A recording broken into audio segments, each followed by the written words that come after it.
May magagawa ba ko kung gusto niyong tumalon sa bangin? Mga kapatid, ang pinagtatanggol ko sa aking sarili, yung salita ng Diyos. Yun ang pinaglalaban ko sa aking sarili. Hindi yung aking mga salita, kundi salita ng Panginoon. Kaya nga sabi sa Juan 14:15, kung iniibig ninyo ako, tutuparin niyo ang aking mga utos. Dahil iniibig ko ang Panginoon, tinutupad ko ang kautusan ng Panginoon at pinapahayag ko ang kautusan ng Panginoon. Masarap man ito sa iyong mga pakinig o masakit sa iyong mga pakinig.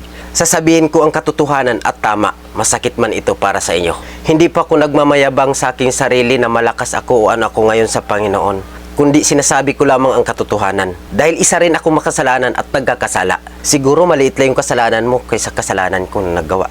Hindi pa ako nagmamalinis at nagmamatuwid sa harapan ng ating Panginoon dahil isa rin ako makasalanan sa harapan ng ating Panginoon.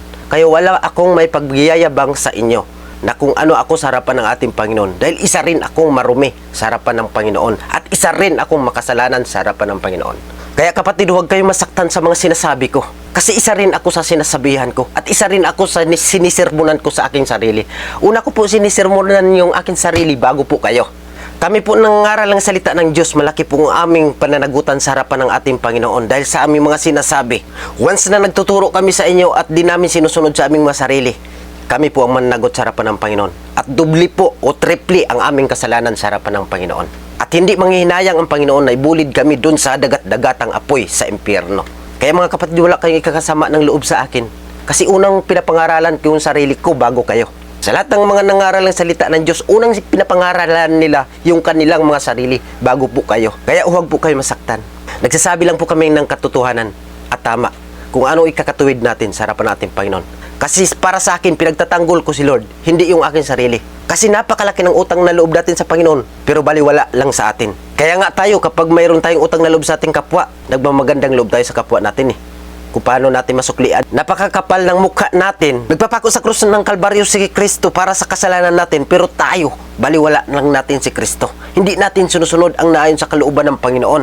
Pero mga swail tayo. Gusto lang natin gawin yung ating mga kaswailan sa harapan ng Panginoon kaysa sa Panginoon tayo sumunod. Mga kapatid, hindi pa ako nagbabawal na huwag po kayo magbisyo kasi hindi naman po ako nagbibigay sa inyo ng para sa ibibili nyo ng pambisyo nyo. Sinasabi ko lang po ang katotohanan kung ano nakasulat o nakasaad sa aklat ng buhay. Pero hindi pa ako nagbabawal sa inyo. Anong paki ko sa inyo kung gusto nyo magbisyo? Anong paki ko sa inyo kung gusto nyo magbisyo? Ibuhay nyo yan Anong pakialam ko sa inyo kung gusto nyo tumalon sa impyerno? Buhay nyo yan Anong pakialam ko? Parti pa ako ng buhay mo?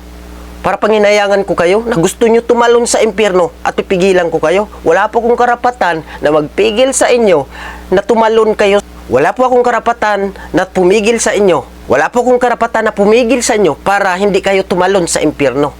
Sarili nyo gustong tumalon, kaya bahala kayo.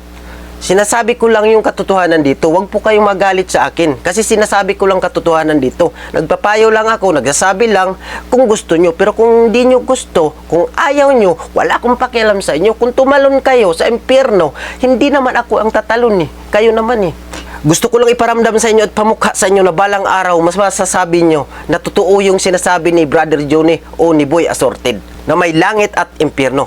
May impyerno at langit. At pag hindi tayo sumunod sa harapan ng Panginoon, sa kalooban ng Panginoon, hindi manghinayang ang Panginoon na ibubulid tayo dun sa dagat-dagatang apoy sa impyerno. Yun ang katotohanan.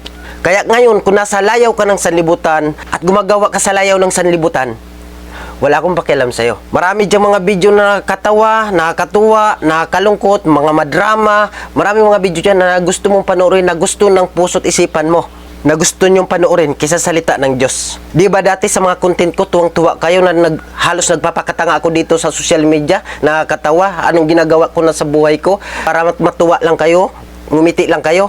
Di ba ang saya nyo? Ngayon, wala na yon. Dahil lahat ng mga ginawa ko noon, walang kabuluhan yon sa harapan ng Panginoon. Baka kung di ako tumigil at nagpatuloy pa rin ako sa mga ganong content, baka yun lang magdadala sa akin dun sa dagat-dagatan ng apoy sa impyerno. Kaya mga kapatid, sa buhay ko, gusto ko magpabago sa harapan ng Panginoon. At ayaw ko na magpatuloy sa mga likong gawa at hindi kalooban sa harapan ng Panginoon.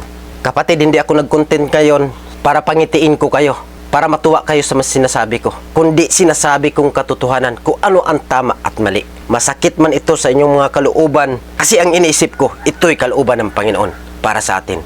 Ano na nangyari sa mundo natin ngayon? Napakalapit na talaga ng ating Panginoon. Nagganap na ang mga trahedya sa buhay. mga gera, lindol, o tsunami, o ano pa man ang nangyayari sa ating mundo.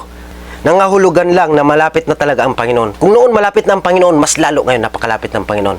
Tapos ngayon, gusto lang natin magpaligoy-ligoy sa ating mga paglilingkod sa harapan ng ating Panginoon. Gusto lang natin isitugit lang, isi-isi lang yung ating paglilingkod sa Panginoon. Kapatid, kung ganyan ka, wala akong pakialam sa'yo kung ganyan ka. Para sa akin, huwag nyo rin akong pakialaman. Magsasabi lang ako ng katotohanan dito. Hindi ko kayo pinapatamaan. Pero kung yan ang ginagawa nyo, tiyak matatamaan kayo. Kaya yun sinasabi, bato-bato sa langit. Kung natamaan kayo, huwag kayo magalit. Ang mga masakit na salita ng Diyos, yun po ang magdadala sa atin papunta sa langit. Yung sarili natin, ibaba natin. Yung ating mga ego o pride. Kapag nagre-react tayo sa mga salita ng Diyos, nagkaroon tayo ng galit sa ating puso, ibaba po natin yung ating masarili. At manghingi po tayo ng kapatawaran sa harapan ng ating Panginoon. Tiyak papatawarin tayo. Pero kung pairalin nyo yung galit nyo, baka yan ang magdadala sa inyo dun sa dagat-dagatang apoy sa impyerno. Mga kapatid, hindi ko kayo tinatakot para sumunod kayo sa Panginoon. At hindi ko kayo tinatakot na para sumunod kayo at umanib kayo sa aming relihiyon. Wala pong makaligtas na relihiyon kung ano ka mong relihiyon ngayon, kundi yung puso natin sa harapan ng Panginoon, yung ating relationship para sa Panginoon. Pero alam ko, kung maganda yung relationship mo sa Panginoon, magsasamba ka sa harapan ng ating Panginoon. Kaya mga kapatid, huwag kayo hinanakit sa akin. Yung hinanakitan nyo, yung diablo na nasa puso nyo. Pairalin nyo yung salita ng Diyos, yung kapangyarihan ng Panginoon at kaluwalhatian sa iyong puso. Hindi ako nagbabawal sa inyo mga kapatid. Wala akong pakialam sa buhay nyo kung anong gagawin nyo sa buhay nyo kung gusto nyo sisirain ang buhay nyo. Pero nais ko lang iparating sa inyo na balang araw sasabihin nyo sa akin pagdating ng panahon na totoo yung sinasabi ko, totoo yung nakasulat sa Bible, totoo yung mga pinapangaral ng mga ebanghelis o mga pastor, at sa lahat ng mga nangaral ng salita ng Diyos. Pero mga kapatid, may chance pa kayo na magbago. Kaya ano pang hinihintay nyo? Magbago kayo o hindi? Magbago kayo para makarating kayo sa langit, o magpatuloy kayo sa mga ginagawa na yun ang magdadala sa inyo sa dagat-dagatan ng apoy doon sa impyerno. Yun lang mga kapatid. God bless us all.